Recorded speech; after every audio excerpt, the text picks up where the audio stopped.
So, I want you to put yourself in the shoes of someone just, standing in the dirt streets of Nara in the year 1180. Right. It's not a great time to be there. No, absolutely not. Like, you look up toward the horizon, and the sky is not just glowing, right? It is violently, just terrifyingly red. Yeah, the heat would have been unimaginable. Exactly, and you're breathing in this thick, suffocating smoke that probably smells like, I don't know, centuries-old pine and vaporized metal, because the great Buddha of Todaiji Temple, which is this bronze statue practically the size of a modern skyscraper. Massive. Truly monumental. Yeah, the literal physical epicenter of your entire nation's spiritual and, well, physical protection, is currently melting into a smoking ruin right on the ground. And you are basically witnessing the absolute rock bottom of 12th century Japan. The literal apocalypse. I mean, essentially, yes. During the Jinpai War, there was this military commander, right, a guy named Taira no Shigehira,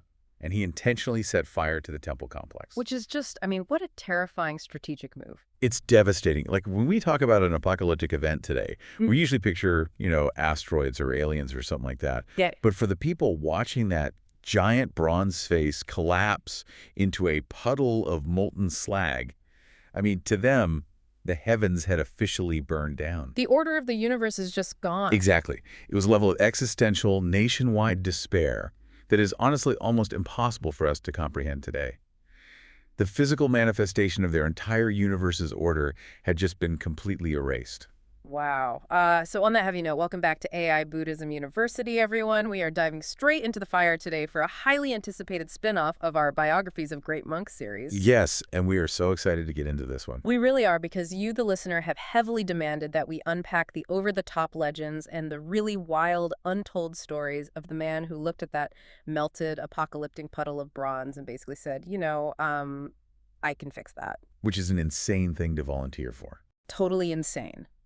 So today, we are dedicating this entire deep dive to a super producer, a total maverick monk, and an absolute force of nature, a guy by the name of Shunjobo Chogen. Chogen. And, we really have to sit with that devastation for a second to understand why Shunjobo Chogen is such a profound historical anomaly. Right, because this wasn't just a minor repair job. Oh, not at all. Rebuilding the Great Buddha was essentially a black hole of a project. I mean, first of all, the imperial government was completely broke. No money at all. Zero. And the advanced metallurgical technology required to cast a bronze statue of that size, it had literally been lost to time. They didn't even know how to make it anymore. Exactly. Plus, the entire logistical network of roads and rivers had been completely shattered by the ongoing civil war. So, no sane, rational human being wanted to touch this recovery effort. It sounds like a fast track to getting executed if you fail. It was complete political suicide. So naturally, I would assume the person who eventually steps up to manage this nightmare is like some young, highly ambitious, heavily armed warlord, right? Yeah, it would make sense. Someone trying to make a name for himself, someone with a massive private army and endless capital to just force this thing to be built. You would absolutely think so. But the man who actually takes the job, the guy who steps forward, is a 61-year-old monk, Shunjobo Chogen. 61. Wait, in the 12th century? In the year 1181, yes. That is well past life expectancy for that era. I mean, that is basically like taking a retired tech CEO who is, comfortably living out his days on a golf course somewhere, pointing him to the smoking server farms of a completely destroyed global internet and telling him, hey, go rebuild the entire World Wide Web from scratch. Right, using stone tools. Exactly. Using stone tools with zero budget while rival governments are actively shooting at him. That analogy hits the nail right on the head. But, to be fair, Shunjobo Chogen, was not your average serene monk just meditating quietly on a misty mountain somewhere. Tyrion. By the time he takes on the Todaiji project at age 61, he has already crossed the treacherous ocean to Song, China, 3 separate times. Wait, he sailed to China 3 times before he was 61? Yes. So he has seen the absolute cutting edge of global infrastructure. He fundamentally understands massive logistics, continental technology, and most importantly, he deeply understands how to manipulate human behavior on a massive scale. Which is exactly why our mission for this deep dive is to take you on an unbelievable ride through his methods. I was going through the historical sources you brought in for today, and I gotta say, his life reads way less like a serene religious biography and much more like the leaked diary of a rogue, hyper-aggressive startup founder. It really does. It's Yeah. an absolute masterclass in hustle. Oh, for sure. We are going to explore 12th century viral marketing campaigns, literal virtual reality architecture, and a level of outsourcing that rivals a modern mafia operation. It is so wild. To pull off the impossible, Shunjobo, Chogen, basically had to completely rewrite the rules of both religion and business in medieval Japan. Right. And, his first massive hurdle was obviously money. Because how do you fund the biggest infrastructure project in the world when the government's treasury is totally empty? Right, you crowdfund it, you go straight to the people. Yeah. But before you can launch like a massive national Kickstarter, you need a brand. Yes, you need trust. Exactly. You need a unified corporate identity that people trust enough to hand over their last pennies. And the way Shunjobo Chogen approached this, I mean, this is the part where I actually started laughing out loud while reading the texts. It is brilliant. But to understand the sheer audacity of his branding, Mm. you have to look at where he came from first. Because he wasn't born a peasant. Okay, so what's his background? He was actually the fourth son of a very elite aristocratic family, the Qi clan. Specifically, he was under his father, Kinosushik. Ah, okay. So he's got money and status. Oh, tons of it. And he started his career deeply embedded in traditional, highly elite Shingon esoteric Buddhism. He was training at these prestigious high-level institutions like Daigoji. Let me stop you there for a second. When you say esoteric Buddhism, what does that actually look like for, say, a regular person, like a peasant walking down the dirt street in the 1100s? Were they actively participating in these rituals at places like Daigoji? Oh, absolutely not. No way. Shingon esoteric Buddhism back then was essentially an exclusive high society club. So it's totally gated off. Completely. The rituals were incredibly complex, highly secretive, and they required an intense level of literacy just to understand the Sanskrit mantras and these complex mandalas. Right, and peasants aren't exactly sitting around reading Sanskrit. Exactly. For a peasant working the fields all day, salvation through these specific esoteric methods was entirely inaccessible. You had to be wealthy, you had to be highly literate, and you needed decades of free time to dedicate to the training. Wow, so it's basically a luxury product. It's a spiritual country club for the rich. Precisely. But then Shunjobo Chogen, Chogen experiences this massive life-altering paradigm shift. He encounters the teachings of a very legendary monk named Honen. Right, Honen. And he's preaching something totally different, isn't he? Yes, Honen is preaching Pure Land Buddhism.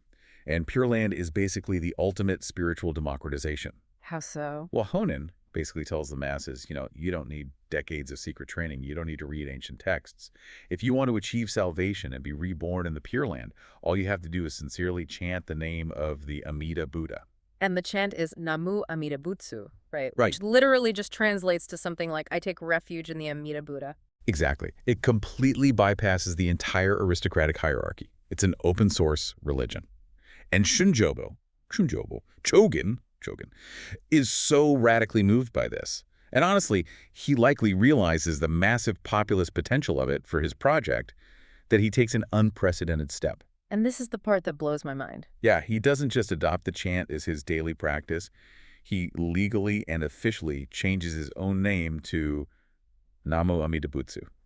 I still cannot get over this detail. He changed his actual legal name to a chant. He really did. If a modern CEO changed his legal name to, like, buy my software, their stock would immediately plummet. Everyone would think they had suffered a complete mental breakdown. It's extreme marketing. Did anyone in 12th century Japan actually take him seriously when he introduced himself as a literal prayer? I mean, come on. Well, he forced them to take him seriously through sheer bureaucratic willpower. Yeah. He committed to the bit entirely. Oh my. I'm serious.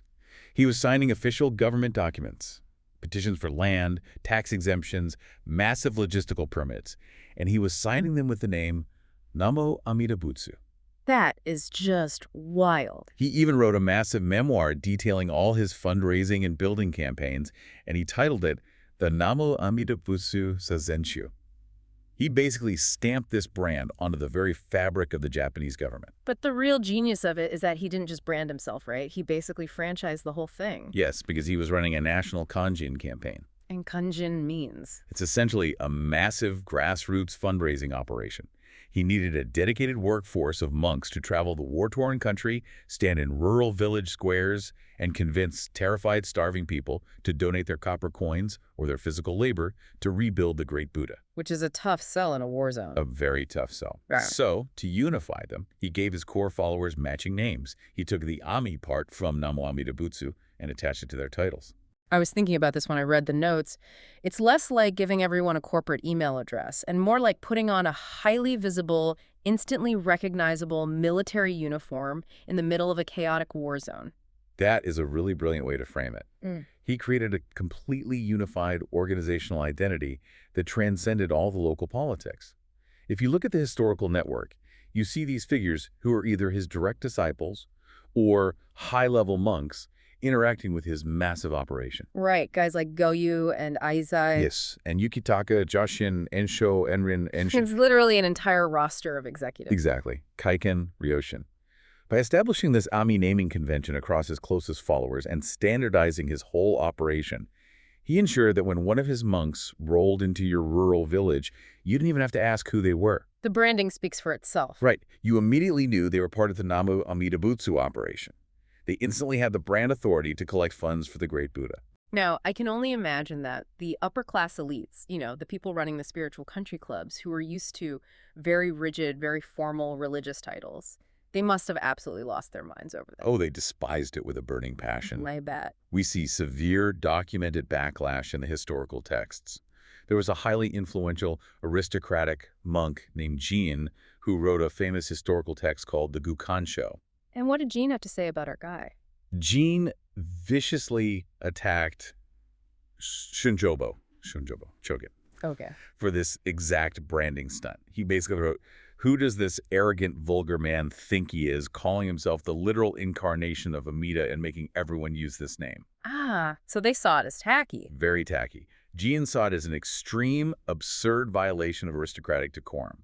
It was basically trashy to them. Which begs the question, right? Why risk alienating the elites? Because if you are trying to rebuild a national monument, wouldn't you want to court the billionaires of your era rather than making them furious with your trashy branding? Well, because Shunjobo Chogen did the math. He realized that the elites were currently bankrupting themselves fighting the Genpei War. They had no liquid capital. Oh, that makes sense. To build something of this unimaginable scale, you couldn't just rely on 5 rich aristocrats anyway. You needed 10 million peasants donating a single copper coin or a single plank of wood. Volume over margins. Exactly. Right. And remember, a massive portion of the population was illiterate. They couldn't read Jin's snobby, high-level critiques in the Gukansho. But they could definitely chant Namu-amidabutsu. So he met them where they were. Yes. By legally becoming the chant, making his entire organization the chant, he made the concept go completely viral among the masses. And the craziest part of all this is it worked so well that the elites eventually had to swallow their pride and fund him anyway. They had no choice. You see, top court nobles like Kujo Kanazan, who were highly skeptical of these radical populist methods at first, eventually realizing that this eccentric monk was literally the only person getting the impossible done. Even the retired emperor, Goshira Kawahu, had to throw his considerable political weight behind him. Wow. They might have hated his branding, but they could not argue with his bottom line. Okay, so you have the viral marketing campaign running, you have the peasants handing over their copper coins, but a pile of copper coins doesn't instantly materialize into a towering temple. No, it definitely doesn't. You have to physically build the infrastructure to support this massive operation. And this leads us into what I think is easily the most mind-blowing part of the entire deep dive. It really is unbelievable. Because Shunjobo Chogen wasn't just a marketer, he was a visionary spatial designer who essentially invented a 12th century virtual reality experience. Yes. To manage the unimaginable logistics of the Great Buddha Project, he couldn't just operate out of Nara. It was too localized. He needed regional fundraising and logistical hubs scattered all across the country. Like branch offices? Exactly. And these regional headquarters were called Besho. He established several of them. There was the Harima Besho, the Iga Besho, the Bichu Besho, and even the Koya S. Wait, Koi S? Oh, yes, that stands for Koya Shin Besho. But here's the thing. These were not just boring administrative offices where monks sat at wooden desks counting coins all day. No. No, they were highly engineered, psychological weapons designed to completely overwhelm the human senses. When I was looking at the diagrams for the Harima Besho, specifically the Jodoji Jododo in Hyogo Prefecture, my jaw basically hit the floor. It's an architectural marvel. I always just assumed Japanese temples from that era were just standard, elegant wooden buildings with a Buddha statue in the middle. But you're telling me this specific building was essentially a machine. It was absolutely a machine. Shunjobo Chogen, utilized a very specific architectural style that he had brought back from his travels in Song, China. It was called the Daibutsu-yo, or the Great Buddha style. Okay, and how does that differ from what was already there? Well, traditional Japanese architecture at the time favored these low, elegant, sweeping, spreading roofs and very carefully hidden structural elements. The Daibutsu-yo was the complete opposite of that. It was louder. Very loud.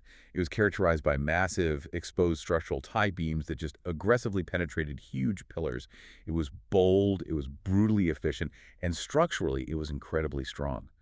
But at Jodoji, he took that raw structural efficiency and combined it with literal optical magic. Okay, I really want to visualize this for the listener. Walk us through it. What happens when a 12th century peasant, walks through the doors of the Jodoji Jododo? Okay, so you walk inside this massive exposed beam hall, and sitting there are these giant, breathtaking statues of the Amida triad, known as the Amida Sanzons. Okay, giant statues. And these weren't just any statues. They were sculpted by the legendary master Kaikei. Now, Shunjobo Chogen did not just place these statues randomly in the room. He designed the entire building, its exact geographical orientation, and its internal layout around a specific, precise celestial event. He tracked the stars. He calculated the exact angle of the setting sun in the western sky. Oh, so he puts a massive window directly behind the statues to let the sunset light in. It's much more sophisticated than just a window. He designed the back wall of the temple with these very specific latticed shutters called shitomido. Shitomido. Right. And in the late afternoon, as the sun begins to set, the light shines perfectly through the precise gaps in the shitomido shutters directly behind the giant statues. That sounds beautiful. It is, but the light doesn't just hit the backs of the statues and stop. The wooden floor of the temple itself is meticulously maintained and designed to reflect that incoming light upward. Wait, hold on. The light comes in from behind the statues, hits the floor, and bounces back up onto the front of the statues. Yes.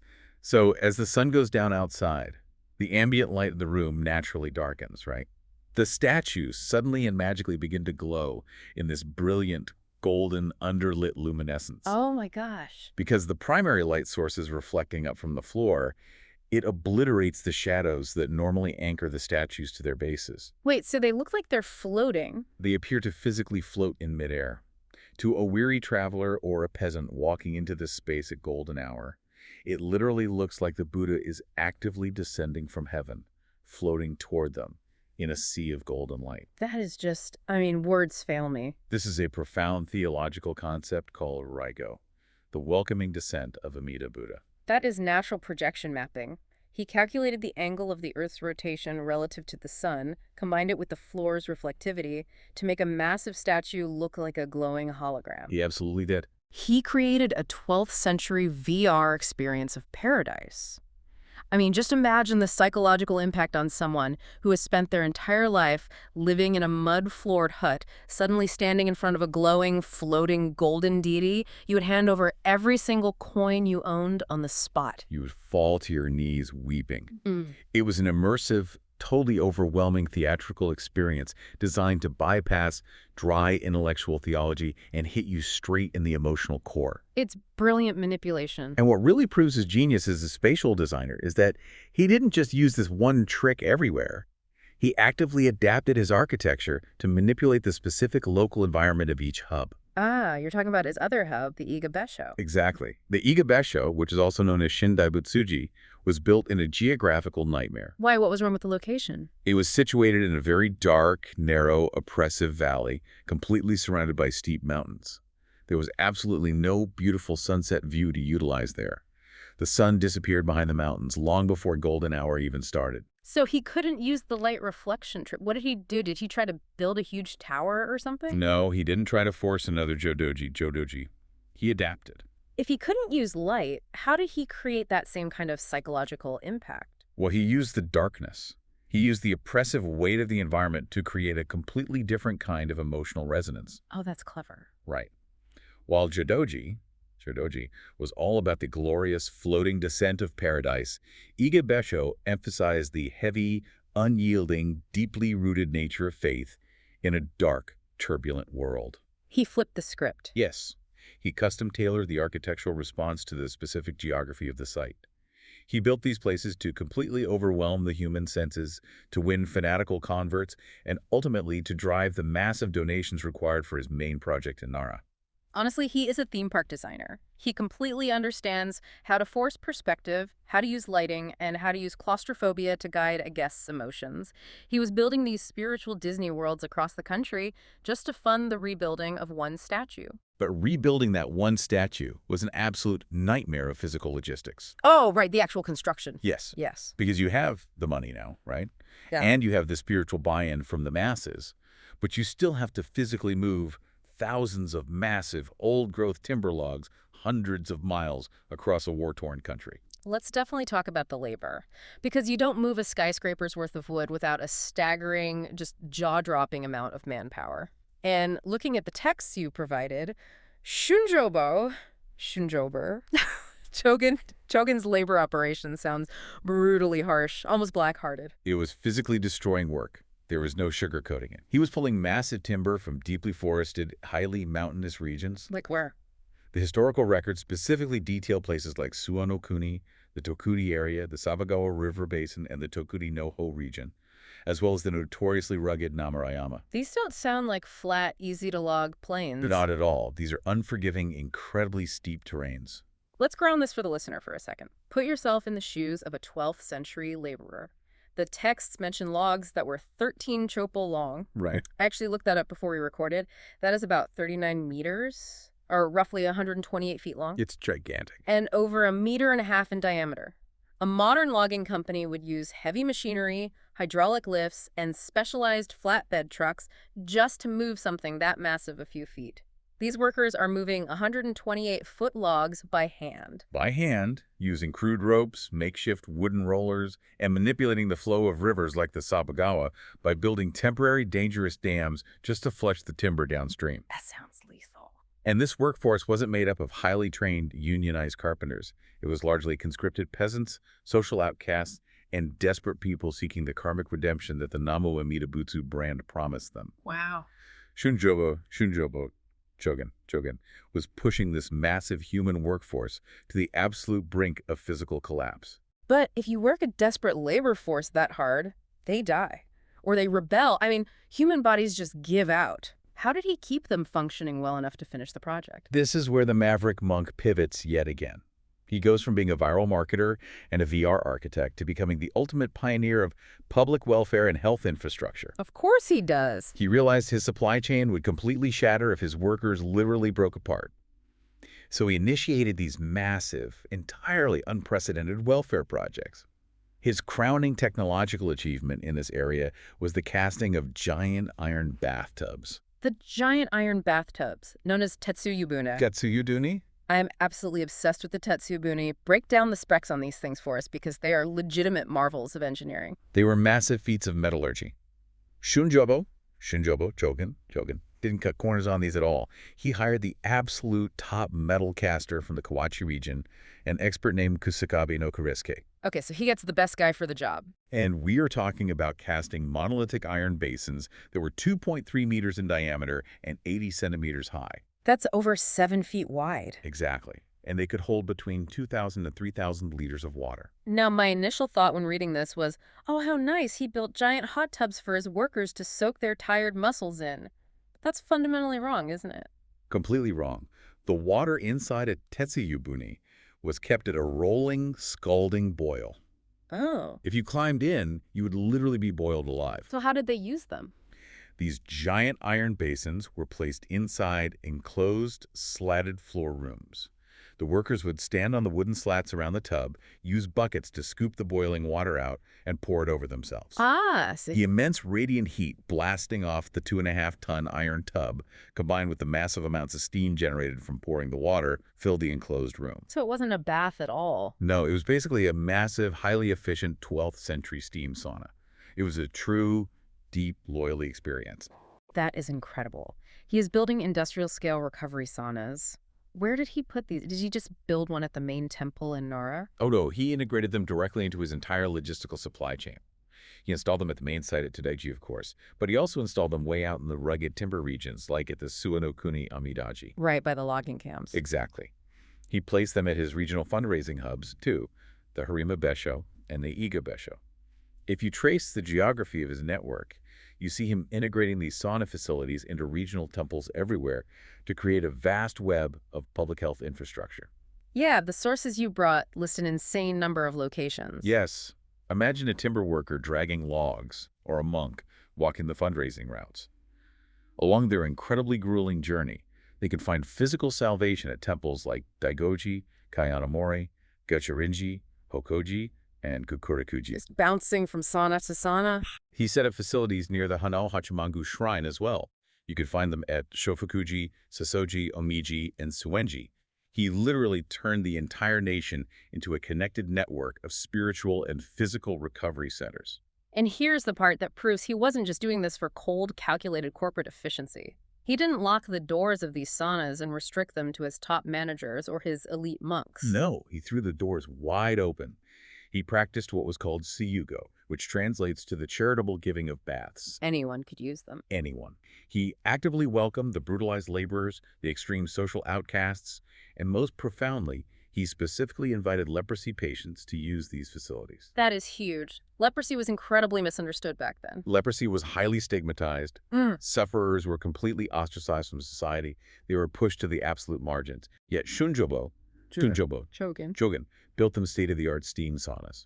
You really have to praise his mindset as a true welfare and sauna producer. I mean, I look at modern tech giants in Silicon Valley putting free gourmet cafeterias, nap pods, and massage therapists in their offices. Right. And they don't do that just because they are incredibly kind people, right? They do it to keep those coders happily working 80-hour weeks without completely burning out and quitting. Exactly. Shunjobo Chogen was running a black-hearted, bone-crushing labor operation, but he balanced it with unparalleled recovery facilities. It's this terrifying, brilliant mix of deep, genuine religious compassion and ruthless corporate management. His pitch was essentially, I am going to work you to the absolute bone-dragging 128-foot logs out of the freezing mud of Namarayama. But at the end of the day, you get to sit in the finest, most technologically advanced steam sauna in the country, and through the chant, your soul will be permanently saved. What a pitch. It was an undeniable value proposition for a 12th century peasant. I'd take that deal. But even with all the viral marketing, the VR architecture making the statues glow, and the giant iron saunas keeping the workforce alive, there was still one massive technical bottleneck that all the hustle in the world couldn't solve on its own. The head of the great Buddha. Right. Let's talk about the final boss of this project. Because the fire from the Genpei War hadn't just damaged the statue, it had completely melted the entire upper half and the massive bronze head. Yes. And recasting a bronze head of that size, hauling it up into the air, and seamlessly reattaching it to a damaged standing bronze body requires a level of metallurgical engineering and precision that Japan simply did not possess anymore. Because it had been lost. The technology had been completely lost. Shunjobo Chogen, could motivate 1 million peasants, but he could not magically generate advanced metallurgy out of thin air. So he does what any great CEO does when they hit a technical wall they can't climb. He outsources. He outsources. Exactly. He leverages the international network he built during his 3 trips to Song, China. He brings in his right-hand man, a brilliantly skilled, highly sought-after casting engineer from Song, China named Chin-Nakai. Now, I am fascinated by Chin-Nakai, because he's not just a guy with a good resume, he is a technical god. He's a master. He looks at this impossible melted ruin, sets up the massive clay molds, builds the giant furnaces, and he actually pulls it off. He manages to cast the colossal head and reattach it. It's a miraculous feat of engineering. But as we see so often with absolute geniuses who possess irreplaceable skills, Chin-Nakai is a massive, highly unpredictable, unhinged eccentric. Oh, he is a completely uncontrollable wild card. Which brings us to the absolute climax of our deep dive today. I am so ready for this. So the year is Kenkyu 6, which is 1195 on the Gregorian calendar, Against all odds, the great Buddha has finally been restored. And they're holding the VIP dedication ceremony, the grand opening to celebrate the impossible achievement. This has to be the most exclusive guest list in the history of the country. It is the cultural and political event of the decade, and the absolute supreme military ruler of Japan, the Shogun Minamoto no Yoritomo, travels all the way from his power base in Kamakura to Kyoto specifically to attend this ceremony. That's a huge deal. It's massive. Yoritomo is the man who won the Genpei War. He holds the power of life and death over every single person in the country. And Yoritomo has heard all about this miraculous Chinese engineer who resurrected the nation's spiritual symbol. He wants to meet the genius. Exactly. He deeply reveres Chinnakai, and specifically requests a personal one-on-one VIP audience with him. I want to pause and emphasize the stakes here for a second.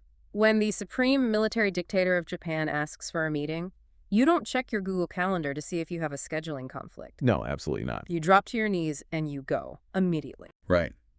And Shunjobo Chogen, is acting as the middleman here. He sets up the meeting. He is probably sweating bullets, trying to make sure everything goes perfectly to appease the shogun. His life is on the line. But at the absolute last minute, Chinnakai cancels the meeting. He completely ghosts the shogun. And his excuse isn't like, oh, I ate some bad fish or I'm feeling under the weather today. What does he actually say? He publicly states, directly to the shogun's emissaries, "You have killed too many people in your wars. Your sins are too heavy. I refuse to see you." Oh my God, the supreme military dictator of Japan just got ghosted by an outsourced engineer. Yes. And he didn't just ghost him, he called him a mass murderer to his face in front of the entire country. It's completely suicidal. I am imagining Shunjobo Chogen having a literal physical heart attack in the background. How do you manage a project when your lead engineer is actively trying to get everyone executed by insulting a warlord?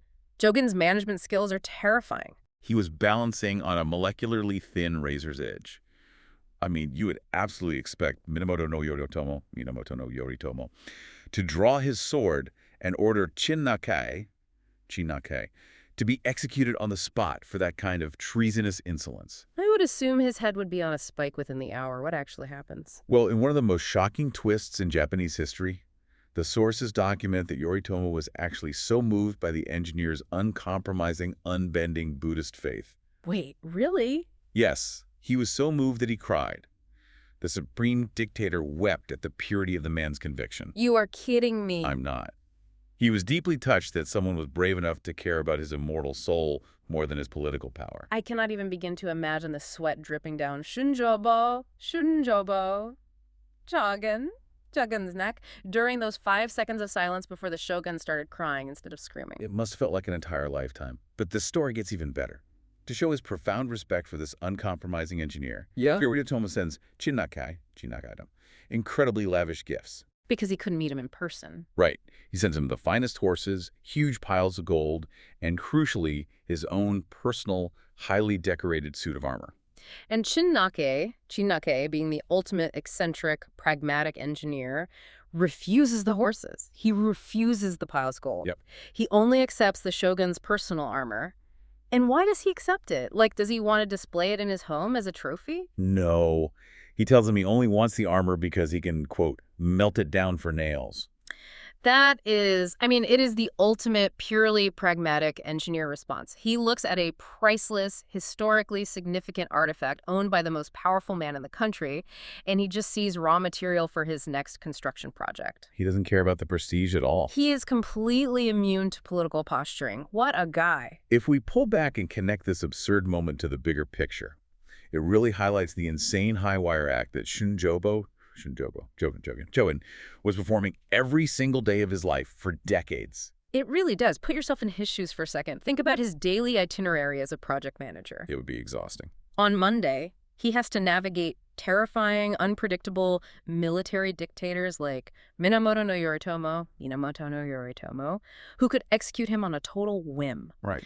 Then on Tuesday, he has to placate elite snobby aristocrats like Kujo Kanazen and the retired emperor Go Shirakawa who think his branding is trashy. Exactly. On Wednesday, he has to talk his brilliant but completely unmanageable foreign tech genius Chinnakai off a ledge. And every other day of the week, he is managing a vast, sprawling workforce of thousands of peasants who are dragging 128-foot logs out of frozen mountains, keeping them alive by inventing a national network of giant iron steam saunas, and funding the entire impossible operation by legally changing his name to a viral chant and building sunset-powered VR temples.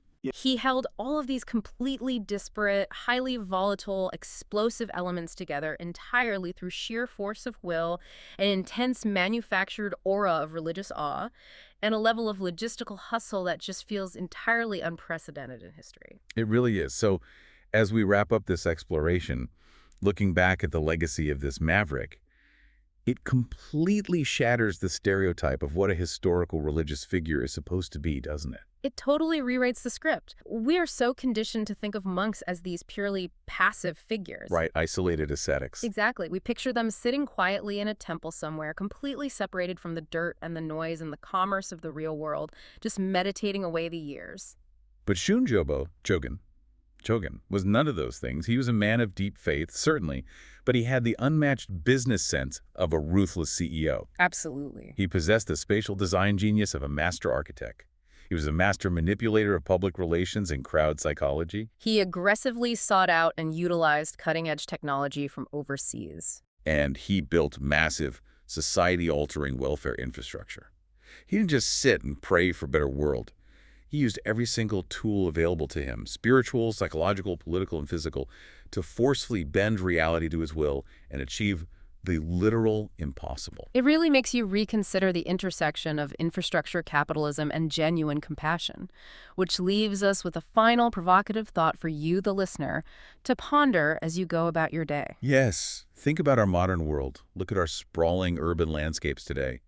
Look at our modern crises, our housing shortages, our crumbling infrastructure, our completely burned out workforce. It's overwhelming. It is. Now, if a 61-year-old Shunjobo Chogen, were alive today, sitting in a corporate boardroom or a city planning office, how would he approach these seemingly unsolvable problems? Exactly. Could modern corporate leaders, tech billionaires, and politicians learn something profound from his methods? Imagine a world where the corporations building our massive tech campuses and our glittering skyscrapers were simultaneously tasked with designing and funding spiritual and physical sanctuaries like his public steam saunas, specifically for the most vulnerable, marginalized people in our society. That would change everything. What if the massive profit engines of today were fundamentally, inextricably tied to radical, boots-on-the-ground public welfare? It's a fascinating paradigm to imagine. A society where ruthless efficiency and profound charity aren't opposites, but are engineered to feed each other. And it all started with a 61-year-old monk looking at a melted puddle of bronze in the ashes of a civil war and deciding that he was simply going to rebuild the world. The absolute ultimate hustle. Thank you for joining us on this incredibly wild deep dive into the archives of AI Buddhism University. We hope you walk away looking at history and maybe even your own impossible projects a little differently. Until next time, keep digging into the sources.